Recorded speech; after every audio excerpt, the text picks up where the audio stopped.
Baik teman-teman, pada hari ini kita akan membahas kompendium Gereja Katolik.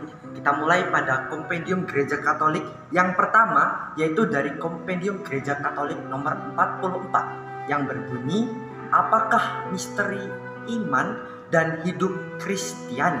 Sebagai orang Kristen, kita mengimani Allah Tritunggal, yaitu Allah Bapa, Allah Putra, dan Allah Roh Kudus. Dari ketiga Allah tersebut memiliki tugas dan fungsionalnya masing-masing. Dan sebagai orang Katolik, kita juga dibaptis atas nama Bapa dan Putra dan Roh Kudus. Sebagai contoh, saya mengambil bahwa ada seorang yang belum mengenal Kristus dan ia ingin masuk ke dalam gereja Katolik. Sebelum ia bisa masuk dan sah menjadi gereja Katolik, maka ia harus mengucapkan janji dan harus dibaptis atas nama Bapa, Putra, dan Roh Kudus. Teman-teman, pada bagian yang selanjutnya kita mengambil kompendium nomor 55 yang berbunyi, dapatkah misteri Allah Tritunggal dimengerti oleh akal budi manusia saja? Jadi Allah memang membuka dirinya bagi manusia, memperkenalkan ketritunggalannya sejak zaman para nabi hingga diteruskan melalui Alkitab hingga saat ini. Namun keberadaan dan misteri Allah Tritunggal sampai kapanpun tidak akan pernah bisa dimengerti oleh akal budi manusia saja. Misteri Allah Tritunggal itu terlalu luas bagi pikiran dan akal budi manusia yang terlalu sempit.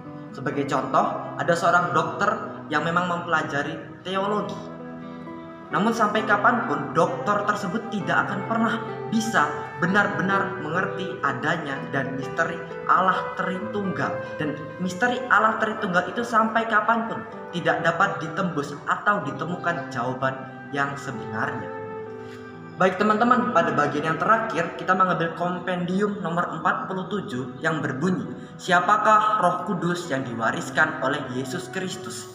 Jadi Roh Kudus adalah pribadi ketiga dari Allah Tritunggal yang diturunkan setelah Yesus Kristus naik ke surga untuk menemani manusia. Ia tinggal di dalam hati manusia untuk membuat manusia lebih mengenal Allah dan kehendak Allah.